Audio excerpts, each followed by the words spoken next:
विस्थापन सदिश, ये देखो ये शाहरुख खान बन गया है, तो शाहरुख खान वाली बाहें बन गई, एक उस तरफ एक इस तरफ, दोनों के बीच का कोण कितना, दोनों के बीच, दोनों हाथों के बीच का कोण कितना है, डी से नाप लो, फोन पर नापो, नापो डी रख के नापो, मैं फोन पर अभी पता पड़ जाएगा 180 डिग्री आ जाएगा।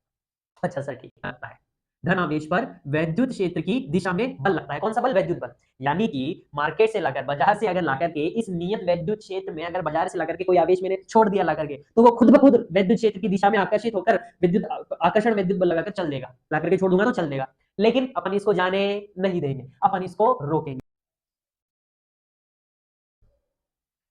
हेलो माय डियर फ्रेंड्स, तो कैसे हैं आप लोग? उम्मीद करता हूं बहुत ही स्वस्थ होंगे, मस्त होंगे, अपनी लाइफ में जबरदस्त होंगे।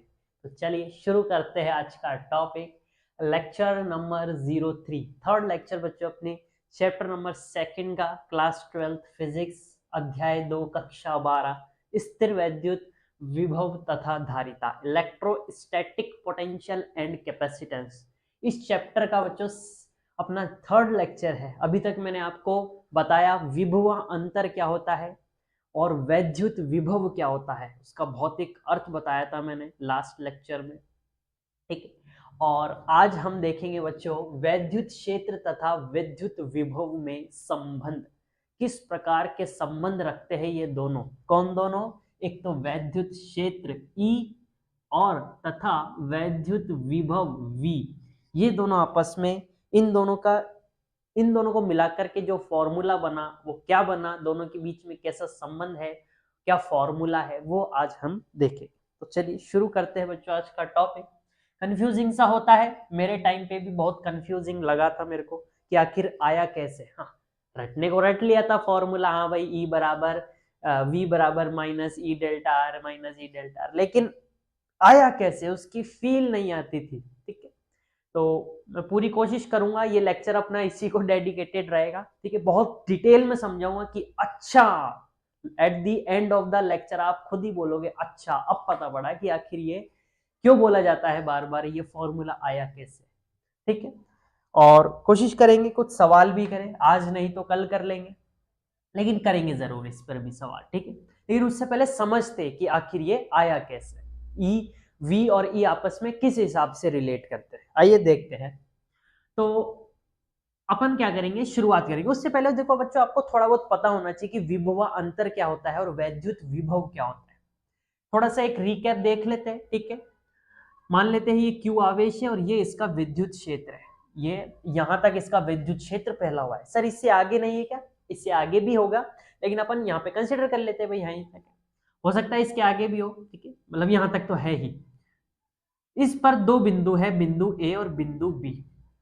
मेरे को क्या करना है, अगर मैं बाजार से एक परीक्षण आवेश या एक धन आवेश यहां पर लाकर के छोड़ दूं, इस क्यू नॉट पर, इस बिंदु ए पर लाकर के एकांक धन परीक्षण आवेश यानी कि एक धन आवेश लाकर के छोड़ दूं, तो इसके क्षेत्र में होने की वजह से इस पर एक वैद्युत बल लगेगा इसकी वजह से। और आपको पता है दोनों सेम प्रकृति के है, समान प्रकृति के, इसलिए इस पर दूर जाता हुआ एक बल लगेगा, इससे दूर जाता हुआ, इसको बोलेंगे अपन वैद्युत बल, ठीक। तो इस वैद्युत बल के विरुद्ध एक बल लगाएंगे हम, इसके विपरीत, इसके विरुद्ध, इसकी अपोजिट दिशा में, वो होता है बाह्य बल। अगर ये नहीं लगाएंगे और इसको यहां पे लाकर के बस छोड़ देंगे तो वैद्युत बल की वजह से फट से उधर भग जाएगा, लेकिन ये बल लगाकर इसको यहां पे पकड़े रखेंगे, जाने नहीं देंगे।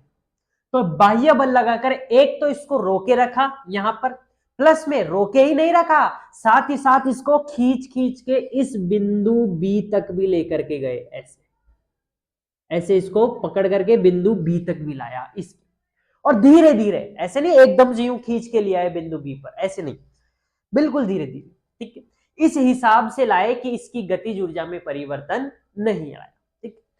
तो इस दौरान जो कार्य किया, इस दौरान जो कार्य हुआ, यही किसके बराबर होता है, इन दोनों के बीच के विभव अंतर के बराबर होता है, इन दोनों के बीच के विभव अंतर। ये नहीं भी लगाओ, खाली ये लिख दो तो भी चल जाएगा, ठीक है। अच्छा सा, ठीक है, हम समझ गए विभव अंतर ये चीज होती है। आइए अब देखते हैं कि इस दोनों के बीच में संबंध क्या होता है, वैद्युत क्षेत्र और वैद्युत विभव के, ठीक है। ये तो विभव अंतर का कॉन्सेप्ट मैंने आपको रिकैप करा दिया जस्ट।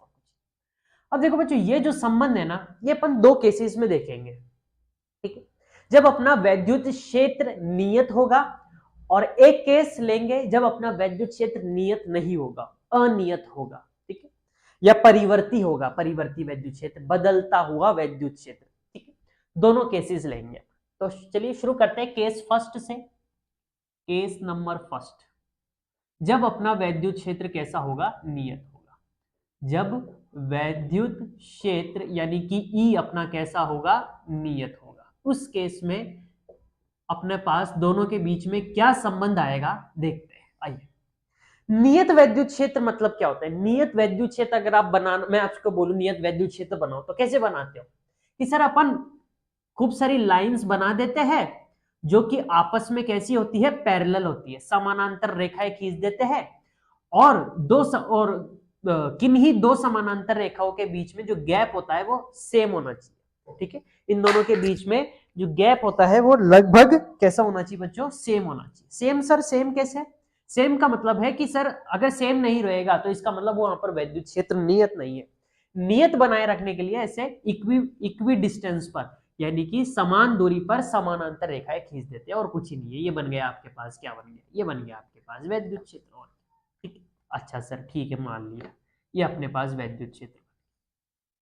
और मैंने क्या करा, कहीं से चार्ज लाया और इसको यहां पर इस बिंदु पर ला करके मैंने छोड़ दिया। ये लो सर, ये चार्ज लाया मैं कहीं से, और इस वैद्युत क्षेत्र में, ये नियत वैद्युत क्षेत्र बच्चों, इस नियत वैद्युत क्षेत्र में कहीं से चार्ज ला करके इस बिंदु ए पर मैंने ला करके छोड़ दिया। अब आप मुझे बताओ कि अगर ये एक धन आवेश है और वैद्युत क्षेत्र में लाया गया है, तो किसी धन आवेश को जब किसी वैद्युत क्षेत्र में लाते हैं तो उस पर बल लगता है, वैद्युत बल लगेगा। किस दिशा में लगता है? वैद्युत क्षेत्र की ही दिशा में लगता है या वैद्युत क्षेत्र की विपरीत दिशा में लगता है? तो आपको मैंने पिछले चैप्टर में, जो अपना इससे पिछला चैप्टर था, उसमें मैंने आपको बताया था और ट्रिक भी बताई थी किस हिसाब से याद रखेंगे कि धनावेश में तो इस दिशा में लगेगा और ऋणावेश में इस दिशा में लगेगा। तो अधिक जानकारी के लिए पिछला चैप्टर संपर्क कीजिएगा। यहां पर आपको पता होना चाहिए कि धनावेश पर वैद्युत क्षेत्र की दिशा में बल लगता है। धनावेश पर वैद्युत क्षेत्र की दिशा में बल लगता है। कौन सा बल? वैद्युत बल। यानी कि मार्केट से लाकर, बाजार से अगर लाकर के इस नियत वैद्युत क्षेत्र में, अगर बाजार से लाकर के कोई आवेश मैंने छोड़ दिया ला करके, तो वो खुद ब खुद वैद्युत क्षेत्र की दिशा में आकर्षित होकर विद्युत आकर्षण वैद्युत बल लगाकर चल देगा। ला करके छोड़ दूंगा तो चल देगा, लेकिन अपन इसको जाने नहीं देंगे, अपन इसको रोकेंगे। कैसे? इसके विपरीत दिशा में एक बल लगाकर। कौन सा बल? बाह्य बल। ये अपन इसको जाने नहीं देंगे। ये बाह्य बल, ये अपन लगा रहे हैं, ऐसा महसूस करो, ये अपन लगा रहे हैं, अपन इसको पकड़ रखे ऐसे बल लगा के, ठीक है। अच्छा, जाने नहीं देंगे। लेकिन ऐसा नहीं है कि इसको रोके ही रखना है, इसको चलाना पड़ेगा। नहीं चलाएंगे तो फिर कार्य कैसे होगा? तो अपन ने क्या करा, इसको धीरे धीरे करके छोड़ा और इस बिंदु बी तक पहुंचाया। धीरे धीरे करके छोड़ा और इस बिंदु बी तक इसको पहुंचाया, इस दिशा में इसको चलाया आगे की तरफ। तो इसका जो विस्थापन होएगा वो इस दिशा में हो जाएगा, आगे की तरफ। माना कि इसका विस्थापन कितना हो गया? माना कि इसका विस्थापन हो गया डेल्टा आर। सर विस्थापन आपने ये क्यों लिया है डेल्टा आर? देखो, डेल्टा मतलब होता है परिवर्तन, ठीक है। तो इन दोनों बिंदुओं के बीच का परिवर्तन को ऐसे मान लो डेल्टा, और आर मतलब, वैसे तो विस्थापन कैसे भी ले सकते हैं, लेकिन फॉर्मूले में कुछ तो रखना पड़ेगा, तो इसलिए मैंने रख दिया डेल्टा। डेल्टा तब लेते हैं बच्चों जब दोनों के बीच की दूरी, दो बिंदुओं के बीच की दूरी, अपन दोनों बिंदुओं के बीच की दूरी अपन मेजर कर सके, मेजरेबल हो, मापने योग्य हो, अच्छा खासा परिवर्तन हो दोनों के बीच, तो लेते हैं डेल्टा। और डी भी लगाते हैं कभी कभार, डी आर, तो वो तब लगाएंगे जब छोटे छोटे विस्थापन होते हैं, इतना छोटा कि मेजर ही नहीं कर सके, मापने योग्य नहीं हो, इतना छोटा। तो आपको डेल्टा और डी के बीच में अंतर पता होना चाहिए। डी सामान्यतः तब लगाते हैं जब बहुत छोटी चीज की बात करें, डेल्टा तब जब एक मेजरेबल, मापने योग्य दूरी हो, मापने योग्य समय होता है तो डेल्टा टी लिखते हैं, मापने योग्य वेग होता है डेल्टा वी। तो डेल्टा लग रहा है मतलब वो चीज मापने योग्य है, उसका परिवर्तन मापने योग्य। डी लग रहा है मतलब वो इतनी छोटी है कि मापने योग्य भी नहीं है, नॉन ऑब्जर्वेबल, ऐसे वो। खैर आगे बढ़ते हैं। तो ये इसका विस्थापन हो गया कि अपन ने क्या करा, इसको अगर लाके छोड़ते हैं तो वैद्युत बल तो लगता है इस दिशा में, खुद ब खुद चल जाता, लेकिन अपन इसको जाने नहीं देंगे, यहां से इसको पकड़ रखा है। पकड़ ही नहीं रखा, साथ ही साथ धीरे धीरे छोड़ भी रहे, धीरे धीरे इसको छोड़ भी रहे, ताकि इस पर जो ये बल लग रहा है ये इसको खींच खींच करके कहां पर ले जाए, बिंदु बी तक ले जाए और इसका विस्थापन कुछ हो जाए, कितना, डेल्टा आर। ये जो अपन ने ना ये धीरे धीरे करके छोड़ा है। अरे यार इसमें ये शर्त है, ये एक तरीके की क्या शर्त है सर, ये शर्त है कि आवेश जो है ना अपना Q, आवेश Q जो है वो आवेश Q बिंदु ए से बी तक जा तो रहा है, लेकिन इस हिसाब से जा रहा है कि उसकी गतिज ऊर्जा जो है वो नियत बनी हुई है, गतिज ऊर्जा में परिवर्तन नहीं आ रहा। बिंदु ए से बी तक जा रहा है, नहीं, बिंदु ए से बी तक नियत वेग कह लो, गति कह लो, गतिज ऊर्जा कह लो, ठीक है, कुछ भी कह लो, नियत वेग या नियत गति या नियत गतिज ऊर्जा से जा रहा है, विस्थापन डेल्टा आर कर रहा है, लेकिन इस शर्त के साथ कर रहा है कि सर ए से बी तक ये नियत वेग, नियत गति या नियत गतिज ऊर्जा के साथ जा रहा है। ये कंडीशन याद रखनी जरूरी है। धीरे धीरे करके छोड़ रहे हैं ताकि ये इसका जो वेग है आवेश का यहां से यहां तक जाने में वो नियत बना रहे, ऐसे नहीं कि फट से बग गया, ऐसे नहीं, धीरे धीरे करके। अगर 5 मीटर पर सेकंड से आ रहा है तो हर बिंदु पर 5 मीटर, ठीक है, आगे बढ़ते हैं। ठीक है, पहली बात क्लियर हुई, जा तो रहा है सर लेकिन इस हिसाब से जा रहा है, इस हिसाब से जा रहा है सर, मान लिया, लेकिन फायदा क्या हुआ इस हिसाब से जाने का। अब देखो फायदा क्या हुआ इस हिसाब से जाने का, आइए समझते हैं। देखो ध्यान से समझना ना, वेग इसका कैसा है सर, नियत है। सर ये कैसे वेग से जा रहा है, सर ये नियत वेग से जा रहा है। नियत वेग से जाने का मतलब है कि उसका त्वरण कैसा है, उसका त्वरण है 0, 0 है उसका त्वरण। सर ऐसा क्यों, ऐसा क्यों, ऐसा कैसे कह सकते हो आप बच्चों? हम जानते हैं कि त्वरण क्या होता है, वेग में परिवर्तन की दर। अब वेग में परिवर्तन की दर यानी कि वेग में परिवर्तन होगा तभी तो दर आएगी उसकी कुछ। यहां तो वेग में परिवर्तन ही नहीं हो रहा, यहां तो वेग नियत है, शर्त यही है इसको यहां से यहां पे लेके जाने की। तो वेग अगर नियत है तो त्वरण, वेग में परिवर्तन की दर यानी कि त्वरण कैसा होगा, 0। त्वरण अगर 0 होगा, ये चीज अगर 0 होगी, त्वरण अगर 0 होगा, तो इसका मतलब क्या मैं ये कह सकता हूं, इट इंप्लाइज दैट, क्या मैं ये ऐसे कह सकता हूं कि Q पर लगने वाला कुल बल F नेट, कुल बल किस पर लगने वाला, Q पर, इस Q पर लगने वाला कुल बल कैसा होगा, 0 होगा, क्योंकि त्वरण इसका कैसा है, 0 है। त्वरण 0 होने की वजह से इस Q पर लगने वाला कुल बल कैसा हो जाएगा बच्चों, 0। अच्छा सर ठीक है, मान लिया, ये आपने शर्त बताई थी, इसके अनुसार ये चीज अपने पास निकल करके आई कि सर Q पर लगने वाला कुल बल कैसा होगा, Q पर लगने वाला कुल बल सर अपने पास 0 हो जाएगा। ठीक है सर, तो सर उससे क्या, मैं क्या करूं, नाचू क्या अगर ये 0 हो गया तो? नहीं, देखो ध्यान से समझो, अगर Q पर लगने वाला कुल बल 0 हो गया, किस पर लगने वाला, Q पर लगने वाला, Q पर लगने वाला कुल बल कैसा हो गया, 0। ठीक है सर, मान लिया Q पर लग, अच्छा बल कैसी राशि है, सदिश राशि, इसलिए सदिश लगा दिया। त्वरण भी सदिश राशि थी तो लगा सकते हैं, ऐसी कोई बात है। तो Q पर लगने वाला कुल बल 0 हो गया, लेकिन Q पर लग कितना रहा है वो कुल बल 0 है मान लिया, लेकिन वो कुल बल कितना है, लग कितना रहा है, ये तो बताओ कि सर Q पर 2 बल लग रहे हैं, एक वैद्युत बल और एक बाह्य बल। ये लग रहा है मेरे पास Q पर बाह्य बल EXT, मतलब एक्सटर्नल फोर्स, ये लग रहा है बाह्य बल, और ये लग रहा है सर मेरे पास Q पर वैद्युत बल। 2 प्रकार के बल लग रहे हैं, एक वैद्युत बल और एक बाह्य बल। अच्छा सर ठीक है, मान लिया, तो सर दोनों को मेंशन करो ना कुल बल। तो एक तो लग रहा है बच्चों मेरे पास एक्सटर्नल बल यानी कि बाह्य बल, हिंदी में लिखो, अपन हिंदी मीडियम वाले हैं, बाह्य बल, और एक लग रहा है सर अपने पास वैद्युत बल, एक लग रहा है सर अपने पास वैद्युत बल।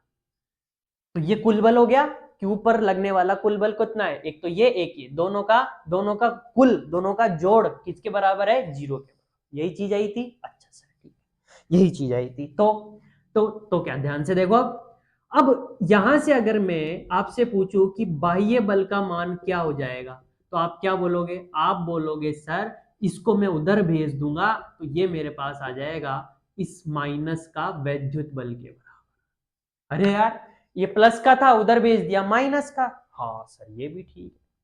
अब आपसे अगर मैं पूछूं कि अगर किसी आवेश को वैद्युत क्षेत्र में रखते हैं तो उस पर जो वैद्युत बल लगता है वो आखिर होता कितना है? तो याद करो पिछला चैप्टर, वो लम्हे वो बातें कोई न जाने। क्या आप जानते हो?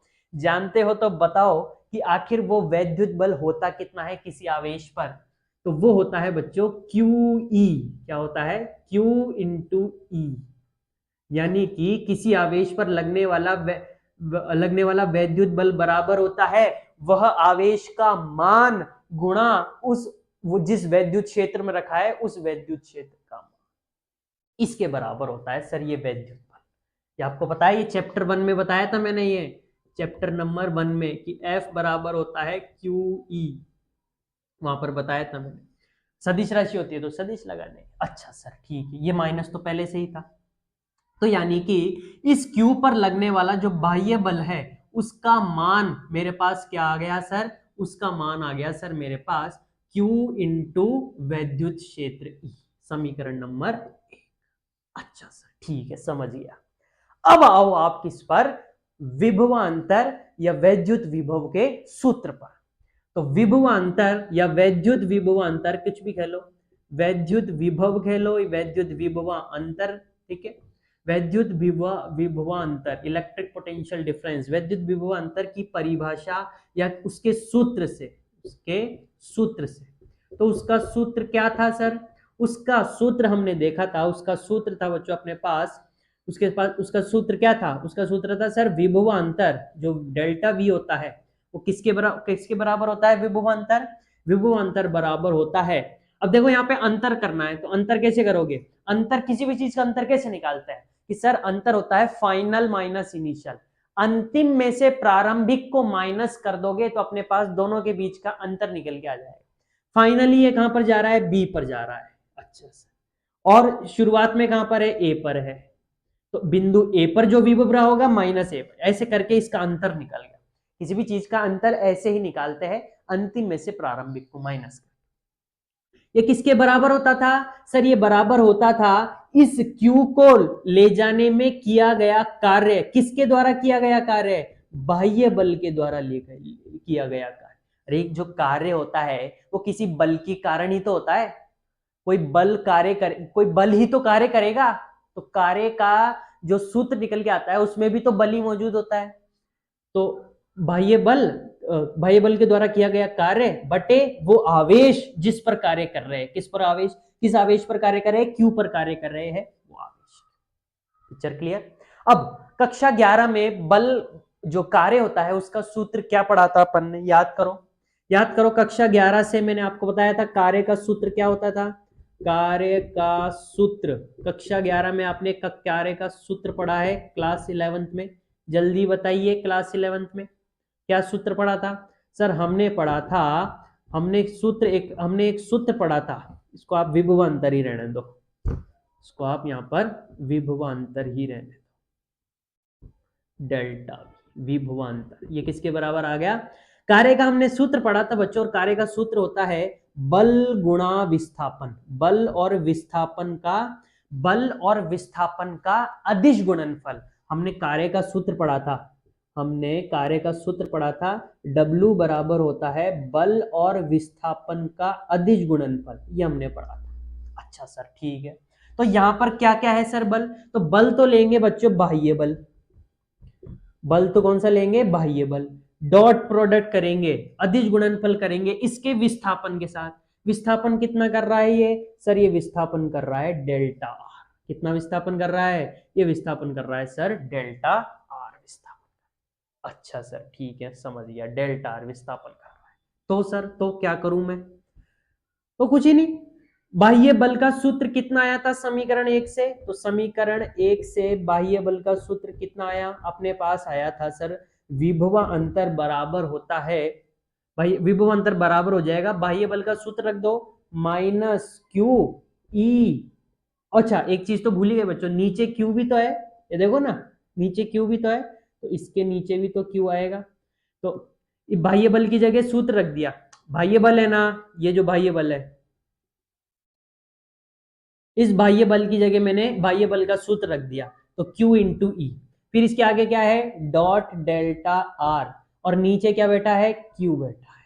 ये लो, इन दोनों का क्या हो रहा है, अदिश गुणनफल, क्योंकि ये तो स्केलर क्वांटिटी है, ये तो एक अदिश राशि है, सदिश राशि तो ये है, तो इस सदिश राशि और इस सदिश राशि के बीच में क्या हो रहा है, अदिश गुणनफल हो रहा है। अच्छा से ठीक है, मान लिया Q से Q कट गया, तो विभवा अंतर यानी कि डेल्टा V, डेल्टा V को क्या पढ़ेंगे, इसको पढ़ेंगे वैद्युत विभव या विभवा अंतर, इसे विभवा अंतर ही पढ़ना सही रहता। विभव अंतर किसके बराबर आ गया, माइनस का ई, माइनस का ई डॉट डेल्टा आर, ये लो साहब, ये आ गया अपने पास दोनों के बीच में संबंध। वैद्युत विभव या विभवा अंतर किसके बराबर आ गया, वैद्युत क्षेत्र और विस्थापन के अदिश गुणनफल के ऋणात्मक रूप के बराबर। ये माइनस याद रखना, ये दोनों के बीच में क्या आ गया बच्चों, अपने पास संबंध आ गया इन दोनों के बीच। केस फर्स्ट है, लेकिन इसके अंदर भी अपन फील लेंगे अभी एक, कि सर ये दोनों का अदिश गुणनफल हो रहा है, सर हमें समझ में आ रही है, ये दोनों का अदिश गुणनफल हो रहा है, हमें समझ में आ रही है, लेकिन सर करके बताओ आप अदिश गुणनफल, अलग अलग कंडीशन। तो अलग अलग कंडीशन लेंगे, एक 0 डिग्री पर, एक 180 डिग्री पर, और लेनी इसलिए जरूरी है क्योंकि मैं आपको एक निष्कर्ष निकाल के दूंगा उन कंडीशंस, ठीक है, एक निष्कर्ष निकालेंगे अपन, ठीक है, और वो एक तरीके का आपका नोट होगा, नोट, NOTE, नोट होगा। तो यहां तक उतार लीजिए बच्चों, फिर आगे बढ़ते हैं अपन, ठीक है, आइए देखते हैं। आइए अब अपन जो है एक निष्कर्ष निकालने जा रहे हैं। तो बच्चों अपने पास अब अपन एक निष्कर्ष निकालेंगे, तो फाइनली अपने पास क्या आ गया था, अपने पास आ गया था विभवा अंतर जो है वो बराबर है किसके, negative of E dot delta R. इन दोनों के अदिश गुणनफल का ऋणात्मक रूप ही किसके बराबर होता है, दो बिंदुओं के बीच के विभवा अंतर के बराबर। ठीक ठीक है सर, मान लिया। अब इससे दो चीज अपन कह सकते हैं, दो कंडीशन से लेंगे बच्चों ना। अपना वैद्युत क्षेत्र, ये केस फर्स्ट ही चल रहा है बच्चों, ये अपना कौन सा केस चल रहा है, ये फर्स्ट ही केस चल रहा है, यानी कि वैद्युत क्षेत्र कैसा है, नियत है, नियत वैद्युत क्षेत्र वाला। तो अपने पास कैसा था, अपने पास क्या चीज थी सर, अपने पास एक नियत वैद्युत क्षेत्र था, अपने पास एक नियत वैद्युत क्षेत्र था, और उसके बीच में एक कंडीशन तो लेंगे कि अपन किसी आवेश को, दो बिंदु थे अपने पास ए और बी, तो सबसे पहले तो अपन किसी आवेश को ए से कहां पर लेके जाएंगे, बी पर लेके जाएंगे, ए से कहां पर लेके जाएंगे, ए से बी पर लेके जाएंगे, ठीक। और एक कंडीशन ये वाली लेंगे कि जिसमें हम अपने आवेश को ए से बी ले जाने की बजाय कहां से कहां लेके जाएंगे, ए से बी ले जाने की बजाय हम उसे जो है बी से ए लेकर के आएंगे, ठीक है। यहां पर अपना आवेश रखा है, और अब की बार जो है इसको बी से कहां पर लेकर आ रहे हैं, ए पर लेकर आ रहे हैं, बी से कहां पर लेकर आ रहे हैं सर, ए पर लेकर आ रहे हैं अब की बार इसको, ठीक है। दोनों कंडीशंस अलग अलग हो गई। अच्छा सर, यहां पर ये ए से बी जा रहा है, यहां पर ये बी से ए जा रहा है, ठीक है, बी से ए, बी से ए, और यहां पर ए से बी। अच्छा सर ठीक है, मान लिया। तो कुछ ही नहीं, तो ये है कि यहां पर इसका विस्थापन सदिश जो है वो इस तरफ है, क्योंकि ये यहां से यहां जा रहा है, तो ये यहां से यहां जा रहा है, तो ये हो गया इसका विस्थापन, ठीक है। यानी कि यहां पर विस्थापन सदिश जो है वो वैद्युत क्षेत्र की ही दिशा में है, लेकिन यहां पर ये जो विस्थापन सदिश है ये इस तरफ है और वैद्युत क्षेत्र इस तरफ है, तो यहां पर तो ये विपरीत दिशा में है और यहां पर ये समान दिशा में है। अच्छा, तो यहां पर तो ये समान दिशा में, यानी कि वैद्युत क्षेत्र समानांतर है विस्थापन सदिश के, यानी कि मैं कह सकता हूं कि दोनों के बीच का कोण कितना, 0 डिग्री, दोनों के बीच का कोण कितना है, 0। यहां पर ये दोनों विपरीत दिशा में है, यानी कि एंटी पैरेलल है, असमानांतर है, एक एक एक अलग दिशा में, दूसरा अलग दिशा में है, विस्थापन सदिश और ये। तो यहां पर इन दोनों के बीच का कोण कैसा सर? 180 डिग्री। देखो ना आप, ये एक एक वैद्युत क्षेत्र इस तरफ है, विस्थापन सदिश इस तरफ है, तो वैद्युत क्षेत्र उस तरफ, विस्थापन सदिश। ये देखो, ये शाहरुख खान बन गया है, तो शाहरुख खान वाली बाहें बन गई, एक उस तरफ एक इस तरफ। दोनों के बीच का कोण कितना? दोनों के बीच, दोनों हाथों के बीच का कोण कितना है? डी से नाप लो, फोन पर नापो, नापो, डी रख के नापो, मैं फोन पर अभी पता पड़ जाएगा, 180 डिग्री आ जाएगा। अच्छा सर ठीक, इसमें 180 डिग्री, इसमें 0 डिग्री। तो सर क्या करूं सर मैं? इसलिए थीटा बता रहा हूं बच्चों आपको, क्योंकि यहां पर इन दोनों का क्या हो रहा है? अदिश गुणनफल हो रहा है। अदिश गुणनफल कैसे करते थे अपन? ए डॉट बी, कक्षा 11 में कैसे करते थे? ए बी कॉस थीटा, याद करो, करते थे ना ऐसे अदिश गुणनफल। अदिश गुणनफल ऐसे ही तो करते थे अपन, ए बी कॉस थीटा। हाँ सर याद तो आ रहा है, ऐसे ही करते थे सर। तो यहां पर भी ऐसे ही करेंगे। तो यहां पर अगर अदिश गुणनफल करेंगे तो विभवांतर क्या आ जाएगा? यहां पर अगर करेंगे तो विभवांतर क्या आ जाएगा? अपने पास आ जाएगा डेल्टा वी बराबर क्या आ जाएगा? माइनस का ई डेल्टा आर कोस थीटा। दोनों के बीच का कोण कितना है? Theta, 0 degree. दोनों के बीच का कोण कितना है? 0। यहां पर करेंगे तो, यहां पर करेंगे तो आ जाएगा अपने पास माइनस का ई delta R cos theta. Theta कितना दोनों के बीच का? 180 डिग्री। 180 डिग्री को आप पाई भी बोल सकते हो, रेडियन में अपन पाई भी बोलते हैं। कॉस 0 डिग्री का मान कितना होता है? प्लस का 1। कॉस 180 डिग्री का मान क्या होता है? माइनस का 1। पटक दो, तो विभवांतर आ गया माइनस का ई डेल्टा आर प्लस का 1, और यहां पर आ गया विभवांतर माइनस का ई डेल्टा आर माइनस का 1। देखो माइनस इंटू प्लस क्या होता है? माइनस ही तो होता है, तो यहां पर तो ये आ गया माइनस, और माइनस इंटू माइनस क्या होता है? प्लस, तो यहां पर ये आ गया प्लस। अच्छा सर ठीक है, मान गया, समझ गया सर। तो देखो अब यहां पर विभवांतर कैसा आया? यहां पर विभवांतर कैसा आया? ऋणात्मक आया। माइनस का आ रहा है ना, माइनस का आया मतलब कैसा आ रहा है? ये ऋणात्मक आ रहा है, नेगेटिव आ रहा है। यहां पर ये कैसा आ रहा है? पॉजिटिव आ रहा है, यानी कि धनात्मक आ रहा है। यहां पर ये पॉजिटिव आ रहा है, धनात्मक आ रहा है। अच्छा सर ठीक है। अब विभवा अंतर बोल रहे हैं ना अपन, अपन क्या बोल रहे हैं? डेल्टा वी बोल रहे हैं। डेल्टा वी यानी कि विभवा अंतर। विभवा अंतर, अंतर मतलब दो बिंदुओं के बीच का विभवा अंतर नाप रहे होंगे, और वो कैसा आया है? वो कैसा आया है? वो आया है सर ऋणात्मक। कैसा आया है? ऋणात्मक आया है। यहां पर ये जो डेल्टा वी आया है, यानी कि अपने पास जो विभवा अंतर आया है, वो कैसा आया है? यहां पर विभवा अंतर आया है सर धनात्मक आया है। अच्छा सर, अभी अभी मैंने आपको थोड़ी देर पहले बताया था कि विभवा अंतर यानी कि अंतर, और किसी भी चीज का अंतर कैसे निकालते हैं कि साहब फाइनली वो चीज कैसी थी, और माइनस वो शुरुआत में वो चीज कैसी थी। फाइनल में से इनिशियल को माइनस कर देते हैं, अंतिम में से उसका प्रारंभिक घटा देते हैं, तो उसके बीच का अंतर आ जाता है। तो यहां पर भी यही करेंगे। अंतर, विभव अंतर ऋणात्मक आ रहा है। अब बेसिकली विभव अंतर है क्या? कि सर ये बिंदु, ये जो आवेश है, ये ए से चलकर बी तक जा रहा है, यानी इन दोनों के बीच का विभव अंतर कैसा आ रहा है? ऋणात्मक। तो इन दोनों के बीच का विभव अंतर अगर लिखूंगा तो कैसे लिखूंगा? कि सर फाइनल बिंदु क्या था इसका? फाइनल बिंदु ये था। अंतिम बिंदु क्या था? यही तो था, बी बिंदु। और ये था इसका शुरुआती बिंदु, इनिशियल बिंदु, प्रारंभिक बिंदु। तो अंतर कैसे निकालते हैं? अंतिम में से प्रारंभिक को माइनस करके। अंतिम कहां पर है? बी पर, माइनस शुरुआत में कहां पर है? ए पर, बराबर ये कैसा आ रहा है? ऋणात्मक आ रहा है। अगर किन्हीं दो चीजों का माइनस, किन्हीं दो संख्या का माइनस अगर ऋणात्मक आ रहा है, तो इसका मतलब आप मुझे बताओ कि बड़ी कौन सी होगी दोनों? कि सर अगर अपन बड़े में से छोटा घटाते हैं ना, 5 में से 3 घटाते हैं, तो आंसर प्लस में आता है। लेकिन मान लो सर अगर मैं छोटे में से बड़ा घटाऊंगा, छोटे में से बड़ा घटाऊंगा, तो मेरा आंसर ऋणात्मक आता है। इसका मतलब, इसका आंसर अगर ऋणात्मक आ रहा है, तो इसका मतलब ये इसमें छोटे में से बड़ा घट रहा होगा। इसका मतलब सर ये वीबी जो होगा ना, ये बड़ा होगा किससे? इसमें से। बड़े, छोटे में से, सॉरी छोटे में से घटाएंगे ना, तो इसका मतलब ये छोटा रहा होगा, और ये बड़ा रहा होगा। अरे यार, इन दोनों का माइनस नेगेटिव आ रहा है, ऋणात्मक। नेगेटिव कब आता है? जब छोटे में से बड़ा घटाते। तो ये छोटा रहा होगा और ये बड़ा रहा होगा। मैंने भी तो यही लिखा है यहाँ पर कि सर VB जो है वो तो छोटा रहा होगा और VA जो है वो बड़ा रहा होगा। तभी तो इन दोनों का माइनस करने पर कैसा मिल रहा है? ऋणात्मक।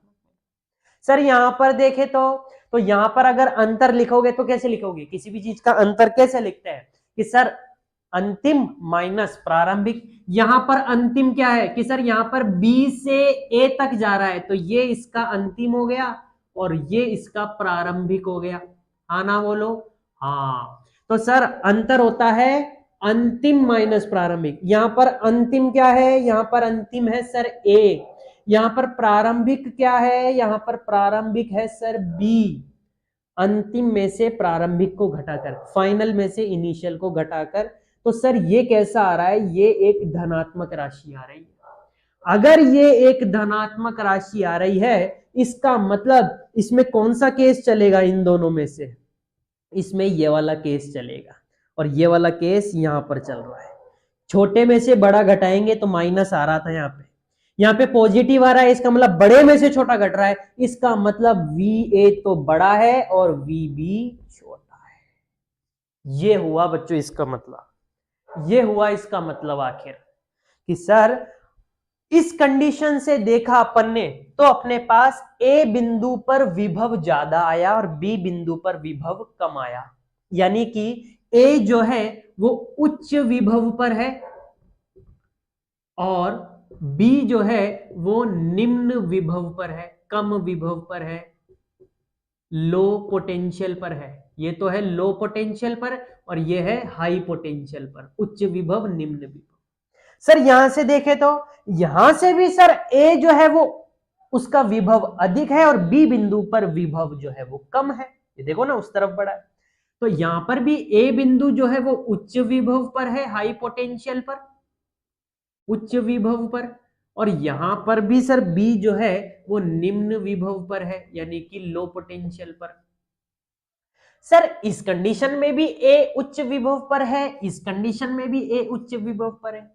हालांकि इसमें Q यहां से यहां जा रहा है, इसमें Q यहां से यहां जा रहा है। इसका मतलब ये हुआ आप कहीं से ही कहीं चल जाओ, कहीं से ही कहीं चल जाओ, यहां से वहां, वहां से या ऊपर नीचे दाएं बाएं डायगनली विकर्ण रूप से कहीं से भी कहीं चल जाओ, हमेशा हमेशा वैद्युत क्षेत्र की दिशा में, ध्यान से सुनना मेरी बात, जो निष्कर्ष बता रहा हूं ना, निष्कर्ष वो बता रहा हूं। निष्कर्ष क्या निकला इसका? इसका निष्कर्ष ये निकला कि वैद्युत क्षेत्र की दिशा में हमेशा जो आपका विभव है वो घटता है। यहां पर ज्यादा था, यहां पर कम हो गया, यानी कि वैद्युत क्षेत्र की दिशा में जाने पर विभव क्या हो गया? कम हो गया। यहां पर भी यही चल रहा है क्या? इस कंडीशन से जाओगे तो भी वही बात पड़ेगी, इस कंडीशन जाओगे तो भी वही बात पड़ेगी कि वैद्युत क्षेत्र की दिशा में विभव जो है वो आपका घट जाता है। यहां पर ज्यादा था, यहां पर। तो इस कंडीशन से बच्चों मैं दो चीज जो है स्पेसिफाई कर सकता हूं, दो निष्कर्ष निकाल सकता हूं। क्या क्या है सर वो निष्कर्ष? आइए देखते हैं, इसको मिटान कर निष्कर्ष लिखते हैं और टॉपिक का एंड करते हैं। इसको उतार लीजिए, 1 2 3 4। आइए, तो अपन क्या कह सकते हैं सर? दो निष्कर्ष कह सकते हैं सर इस चीज से। एक तो कह सकते हैं क्या कि वैद्युत क्षेत्र, पहला निष्कर्ष तो क्या कहेंगे अपन? एक निष्कर्ष अपन कह सकते हैं सर कि वैद्युत क्षेत्र, वैद्युत क्षेत्र सदैव सदैव हमेशा उच्च विभव से, उच्च विभव, उच्च विभव से निम्न विभव, निम्न विभव की ओर होता है। वैद्युत क्षेत्र की दिशा कहां से कहां होती है? उच्च विभव से निम्न विभव की ओर। या इसी बात को दूसरे तरीके से कैसे कह सकते हैं?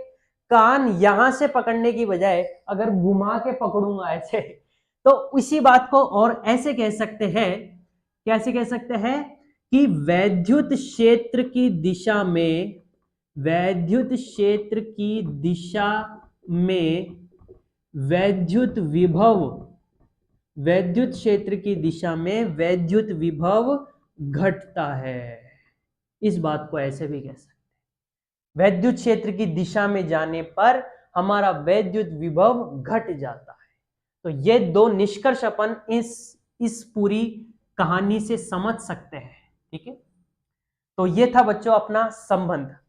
अब अपन देखेंगे कि अगर अपना वैद्युत क्षेत्र अनियत हो, नॉन यूनिफॉर्म हो, परिवर्ती वैद्युत क्षेत्र हो, तो उस कंडीशन में वैद्युत विभव और वैद्युत क्षेत्र के बीच में क्या संबंध आता है वो अपन देखेंगे। आइए देखते हैं।